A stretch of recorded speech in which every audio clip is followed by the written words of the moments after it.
الحمد للہ کفا والصلاۃ والسلام علی عباد الذین اصطفى اما بعد فاعوذ باللہ من الشیطان الرجیم بسم اللہ الرحمن الرحیم انک لعلی خلق عظیم صدق اللہ العظیم رب اشرح لی صدری ویسر لی امری واحلل عقدۃ من لسانی یفقہوا قولی۔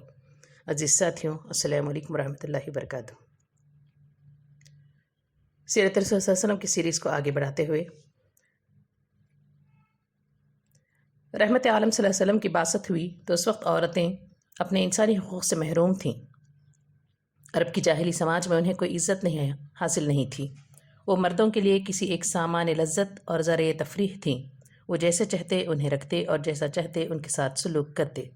کتنے ہی قبیلے ایسے تھے جو بچیوں کی پیدائش کو اپنے لیے باعث ننگ و عار سمجھتے اور پیدا ہوتے ہی انہیں زندہ دفن کر دیتے۔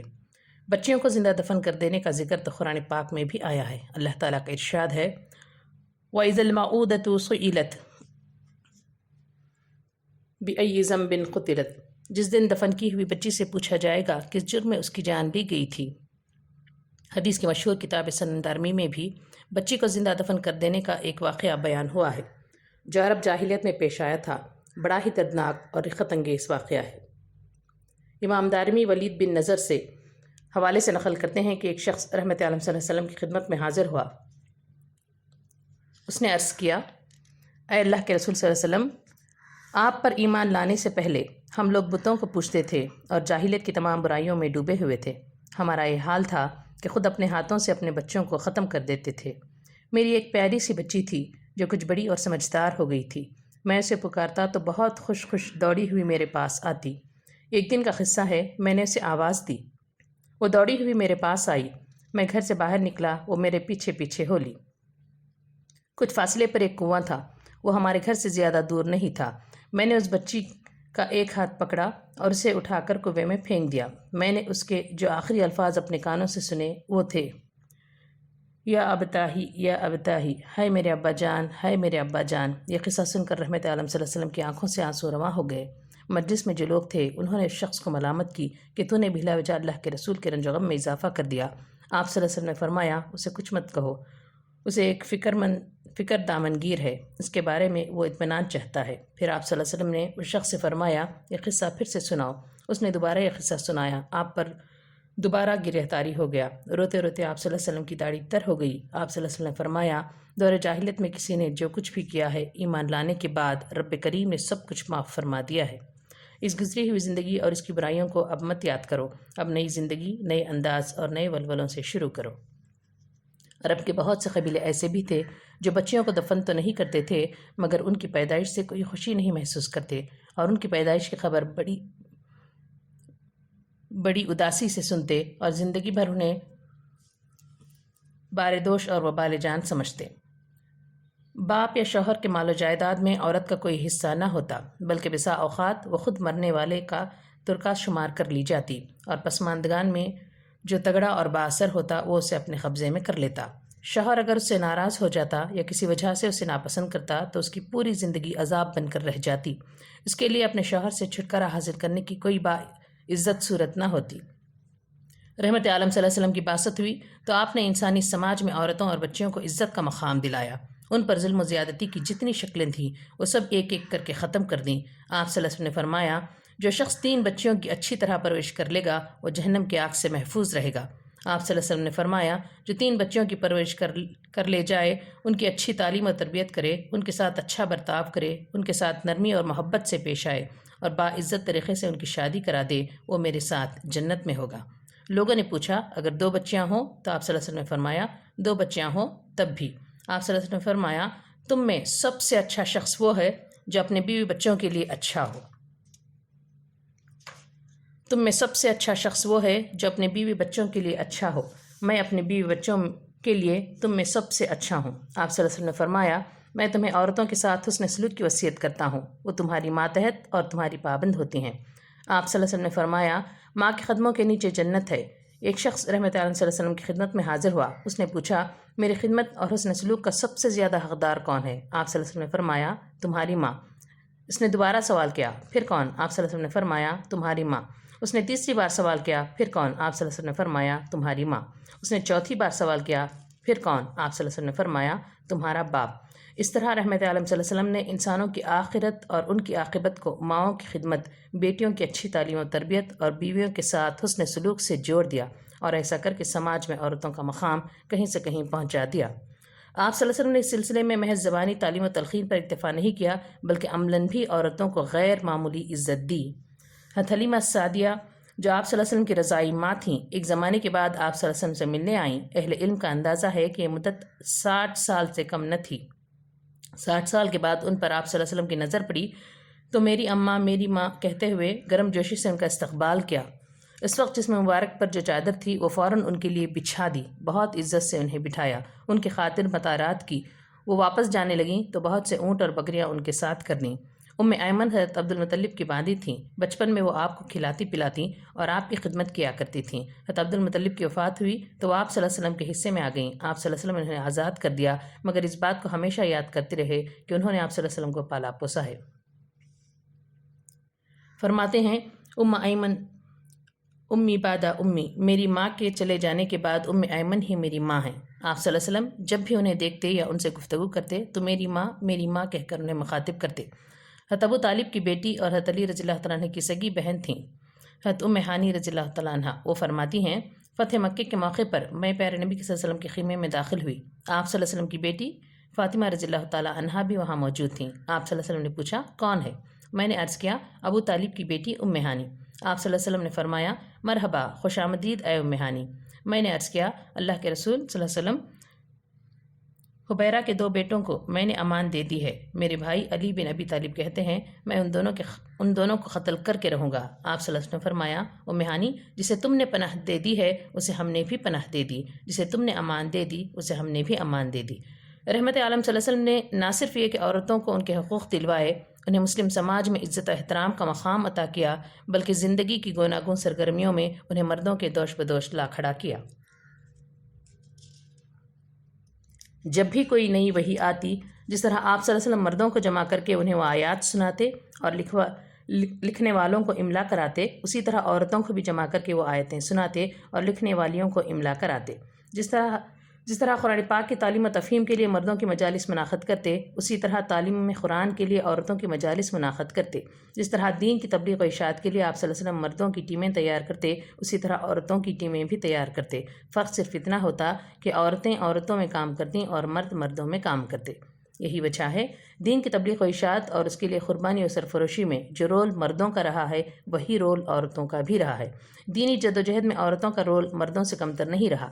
حد یہ ہے کہ جہادی معرکے میں بھی صحابیات کی ٹیمیں جاتی رہیں اور حسب ضرورت حسب موقع اپنی ذمہ داریاں ادا کرتی رہیں۔ رحمت عالم صلی اللہ علیہ وسلم جس طرح مردوں کا کارناموں کو سراہتے، اسی طرح عورتوں کے کارناموں کو بھی سراہتے، اور جس طرح مردوں کو بشارتیں دیتے اسی طرح عورتوں کو بشارتیں سناتے اور ان کی ہمتیں بڑھاتے۔ عہد رسالت ہو یا عہد خلافت راشدہ، کبھی بھی مسلم عورتوں کو احساس نہیں ہوا کہ ان کے ساتھ کوئی زیادتی یا ان کی کوئی حق تلفی ہو رہی ہے۔ اب اگر آج کسی مسلم خاتون کو یہ احساس ہوتا ہے کہ وہ مظلوم و مقہور اور اپنے حقوق سے محروم ہے، تو یہ رحمت عالم صلی اللہ علیہ وسلم کے لائے ہوئے دین رحمت کا قصور نہیں، یہ ان مسلمانوں کا قصور ہے جو اس دین رحمت کے علم بردار ہوتے ہوئے بھی اس کی تعلیمات سے بیگانہ ہو گئے، جو حب رسول اور عشق رسول کا دعویٰ کرتے ہوئے بھی اسوہ رسول صلی اللہ علیہ وسلم سے اکثر غافل ہو گئے۔ ازواج مطہرات کے معاملے میں رحمت عالم صلی اللہ علیہ وسلم کا اسوہ کیا تھا؟ آپ صلی اللہ علیہ وسلم گھر میں پاک بیبیوں کے ساتھ کس طرح رہتے تھے؟ گھر میں آپ صلی اللہ علیہ وسلم ایک حاکم یا افسر کی طرح نہیں، ایک دردمند بھائی اور ایک مہربان سرپرست کی طرح رہتے۔ گھر میں داخل ہوتے اور پاک بیبیاں کسی کام میں مصروف ہوتیں تو آپ صلی اللہ علیہ وسلم بھی ان کے ساتھ اس کام میں شریک ہو جاتے۔ گھر میں جھاڑو بھی لگا لیتے، میلے کپڑے بھی اپنے ہاتھوں سے دھو لیتے، کبھی ضرورت ہوتی تو پھٹے ہوئے کپڑے رفو کر لیتے یا ان میں پیوند بھی لگا لیتے۔ پاک بیبیوں کے دکھ درد میں ہر طرح سے شریک رہتے، ہر طرح سے انہیں خوش رکھنے کی کوشش کرتے، کبھی ان کے جذبات کو مجروح نہ کرتے، کبھی ان کی جائز خواہشات یا زندگی کی ضروریات کو نظر انداز نہ کرتے۔ پاک بیبیوں کے درمیان ہمیشہ انصاف کرتے، کسی کو کسی پر ترجیح نہ دیتے، ہر ایک کی یکساں دلجوئی اور خاطرداری کرتے، ہر ایک کو یکساں الفت و محبت کے جام پلاتے۔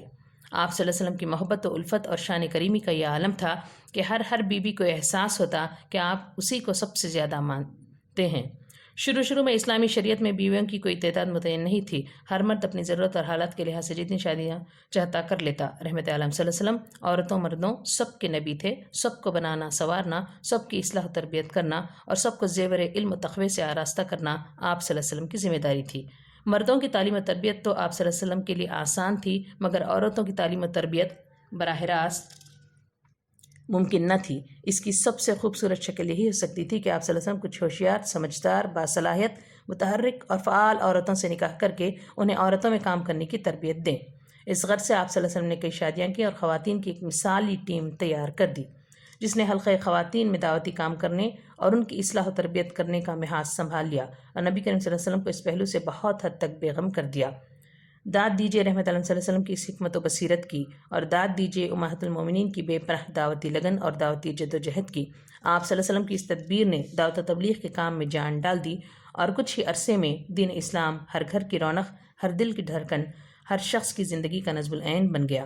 پھر ایک وقت آیا کہ حکم آ گیا رب العالمین کی طرف سے کہ کوئی شخص 4 سے زیادہ بیویاں نہیں رکھ سکتا۔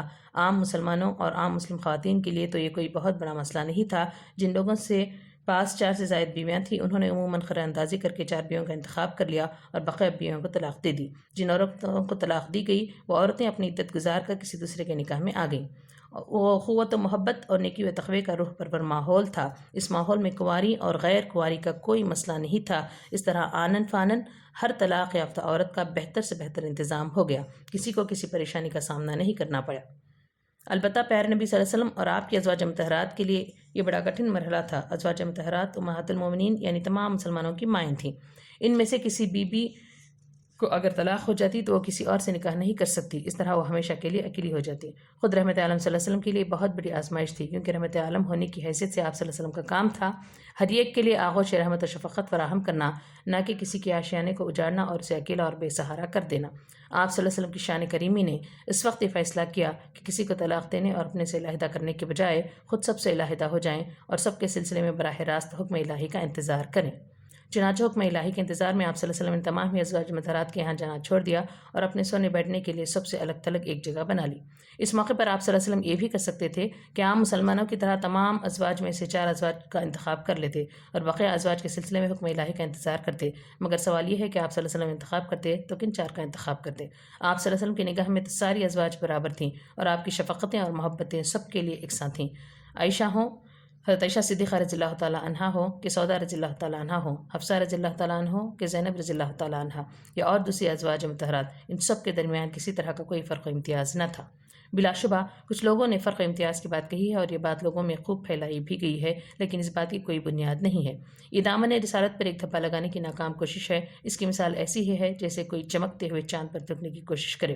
ازواج مطہرات کے درمیان یہ فرق و امتیاز ہوتا بھی کیسے، جبکہ شادیاں عام شادیوں کی طرح نہ تھیں۔ یہ شادیاں اپنی روح اور اپنی غایت کے لحاظ سے بالکل جداگانہ نوعیت کی تھیں اور اپنی الگ شان رکھتی تھیں۔ یہ شادیاں ایک عظیم مقصد کے تحت ہوئی تھیں۔ وہ عظیم مقصد تھا عورتوں میں اسلام کی دعوت و تبلیغ، عورتوں کی دینی تعلیم و تربیت، خواتین کی دنیا میں کار رسالت کی انجام دہی۔ یہ شادیاں ہوئی تھیں صرف اور صرف اللہ کے لیے، اس کے دین کی سربلندی کے لیے، حلقہ خواتین میں اسلام کی تبلیغ و اشاعت کے لیے، عورتوں اور بچوں میں قرآن پاک کی تعلیم و تربیت کو عام کرنے کے لیے۔ یہ تمام شادیاں رحمت عالم صلی اللہ علیہ وسلم نے اس وقت کی تھیں جب عمر مبارک کا سورج ڈھل چکا تھا اور وہ زندگی کی سہ پہر اور زندگی کی شام کے اشارے دے رہا تھا۔ جب تک جوانی تھی اور جوانی کی توانائیاں تھی، اس وقت تک آپ صلی اللہ علیہ وسلم کے خلوت کی رفیق صرف حضرت خدیجہ رضی اللہ تعالیٰ عنہا تھی۔ عظمت و کمال کے تاجداروں کو چھوٹی ذہنیت کے ساتھ سمجھنا ممکن نہیں ہوتا۔ ان کی عظمتوں کو سمجھنے کے لیے اپنی ذہنی اور فکری سطح اونچی کرنی بہت ضروری ہوتی ہے۔ جو لوگ رحمت اللہ صلی اللہ علیہ وسلم کی عظمت بے پایاں کو سمجھنا چاہیں، ان کے لیے یہ نقطہ سامنے رکھنا نہایت ضروری ہے۔ قصہ مختصر، حکم الہی کے انتظار میں 1 ماہ سے زیادہ مدت گزر گئی۔ ایک لمبے انتظار کے بعد رب العالمین کی طرف سے خصوصی رعایت آ گئی۔ آپ صلی اللہ علیہ وسلم کی جتنی ازواج تھیں وہ سب کی سب بزم رسالت کی رونق بنی رہیں۔ ان میں سے کسی کو بھی رب کریم نے آپ صلی اللہ علیہ وسلم کی صحبت سے محروم نہیں کیا۔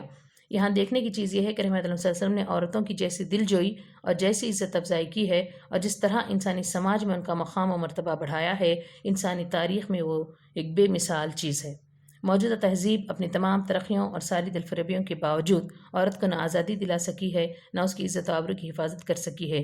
یہ ضرور ہے کہ اس نے اسے عزت و آبرو کے احساس سے ہی محروم کر دیا ہے۔